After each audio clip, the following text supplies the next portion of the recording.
On September 22, 1979, a U.S. satellite detected a double flash of light over the Indian Ocean, the unmistakable signature of a nuclear detonation. The government said it never happened.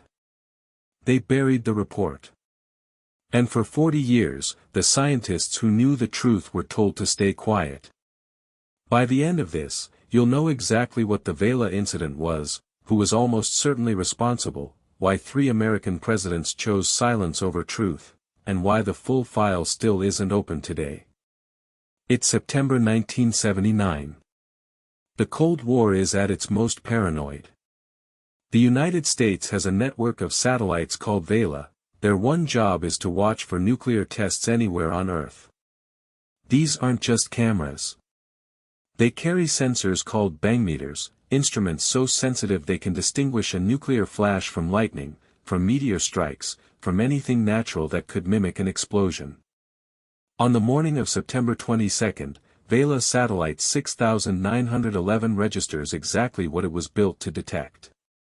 2 pulses of light, one short, one long, over the South Atlantic, near the Prince Edward Islands.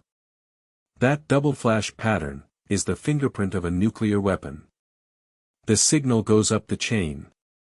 Scientists at the Los Alamos National Laboratory analyze the data. Their conclusion is unambiguous. This was a low-yield nuclear detonation. Probably between 2 and 3 kilotons. Someone, somewhere in one of the most remote stretches of ocean on the planet, just tested a nuclear bomb. But here's where it gets strange. Within weeks, the Carter administration convenes a special panel, the Ruina panel, and that panel quietly concludes the signal was probably a natural anomaly. A meteoroid strike on the satellite, maybe. Or a malfunction. The scientists at Los Alamos don't buy it. Neither does the Naval Research Laboratory. Neither does the Defense Intelligence Agency. But the official position holds. And the file gets buried. You have to ask yourself, why would a government that spent billions building nuclear detection infrastructure, choose not to believe its own instrument when it works? The location of the event tells you almost everything. The Prince Edward Islands sit in one of the most isolated patches of water on Earth, the southern Indian Ocean, closer to Antarctica than to any major nation.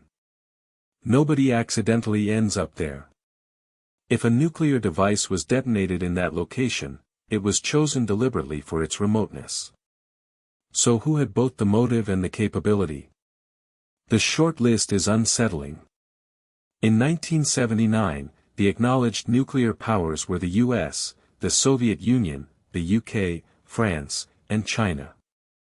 None of them had any obvious reason to conduct a secret test in the South Indian Ocean. They all had their own test sites. They all had treaties to consider. The political cost of being caught would have been enormous.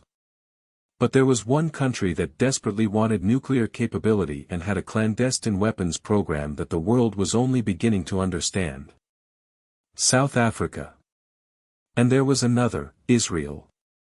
Declassified CIA documents from the late 1970s confirmed that both countries were believed to be developing nuclear weapons.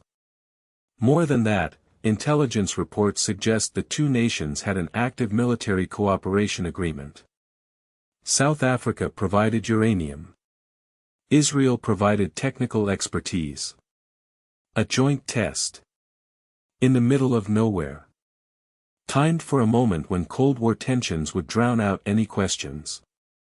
The more you look at the geography, the timing, and the political landscape of 1979, the more the coincidences stop feeling like coincidences. But here's what they didn't tell you in any mainstream account of this story. The suppression of the Vela incident wasn't just one decision made in one room. It was layered. Deliberate. Institutional. First, the Ruina panel. Convened rapidly, staffed with scientists who were given incomplete data, and tasked, some would argue, with producing a specific conclusion. Several members of that panel later expressed serious reservations about the process. One described it privately as being asked to rule out a finding rather than evaluate one. Then there's the question of the hydroacoustic data. Sound travels through ocean water for enormous distances. Any underwater or near-water explosion of nuclear yield would generate a detectable acoustic signal. And in fact, sensors did pick up something. A signal consistent with an explosion in that region, on that date. That data was not included in the public summary of the RUINA panel's findings. Then there's the sheep. In the weeks following September 22, 1979, ranchers in southeastern Australia reported unusual patterns of illness in their flocks, lesions, hair loss, symptoms consistent with radiation exposure. The Australian government investigated. Their findings were classified. Decades later, researchers filed Freedom of Information requests for those files. Some were released. Others remained redacted beyond usefulness. A few appear to have simply disappeared from the archive. You are not dealing with a single act of denial. You are dealing with a system that was built to make denial sustainable. Now, you'd expect that by 1980, 1985, 1990 at the latest, the truth would have surfaced. Journalists were asking questions. Scientists were leaking. The Cold War was ending, and with it, the reflexive obsession with secrecy. But the full declassification didn't come until 2016. 40 years after the event. And when it finally arrived, what was released raised more questions than it answered. Before we get to what was actually in those files, you need to understand something even stranger, the reason the delay itself was sanctioned at the highest level, and what that tells you about how much you still aren't being told. When the National Security Archive obtained and published a tranche of newly declassified documents in 2016, what emerged was a portrait of institutional knowledge, deliberately compartmentalized. Internal memos from 1979 and 1980 show that analysts within the Defense Intelligence Agency privately concluded, with high confidence, that the Vela event was a nuclear test. Those conclusions were circulated internally. They were not passed upward in any form that would force a formal policy response. Because a formal policy response would have consequences. If the United States officially confirmed that Israel had conducted a nuclear test, even a joint one, the legal mechanism of the Symington Amendment would have kicked in automatically. That amendment requires the suspension of U.S. foreign aid to any country that detonates a nuclear device outside of treaty frameworks.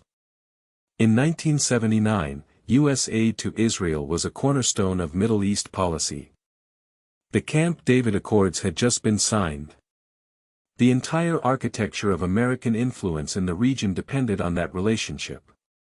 Confirming the Vela event would have triggered a legal obligation the Carter administration had no political will to fulfill. So the question was never really, did this happen? The question, the one being answered in real time by real officials, was, what happens to us if we admit it did? The answer they landed on was silence. Bureaucratic, structured, multi-administration silence. Carter said nothing. Reagan said nothing. Bush, Clinton, Bush again, all inherited the ambiguity and all chose to maintain it. And here's the part that should make you sit with this for a moment. The Symington Amendment still exists. The legal obligation never went away. It was simply never triggered, because the event it would respond to was never officially confirmed. The cover-up wasn't about hiding the past. It was about protecting the present.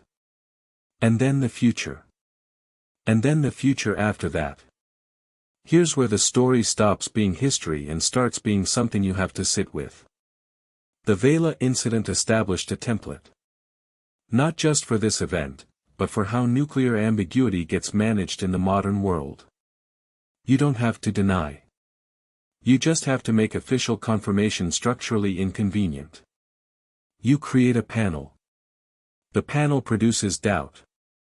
The doubt becomes the official record. And the official record becomes what history is written from. Israel has never officially confirmed or denied possessing nuclear weapons.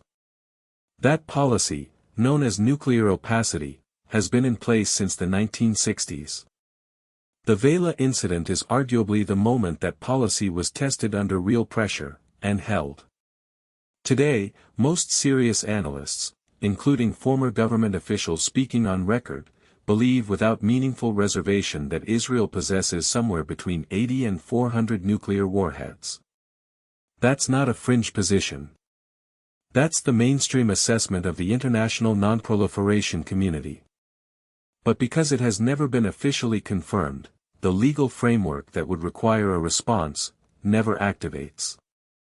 You have been living your entire life inside a system that treats confirmed nuclear proliferation as manageable, as long as nobody says it out loud. The Vela Incident didn't break that system. It proved the system worked exactly as designed. 40 years of silence. Sheep dying in Australia. Hydroacoustic data that disappeared. A legal amendment that was never triggered because the event it was written to address was simply, never officially acknowledged. The Vela Incident is not a conspiracy theory. It is a fully documented case of institutional information management, sourced, timestamped, and signed by people whose names are in those files. And the file is still not fully open. If this broke your brain a little, subscribe.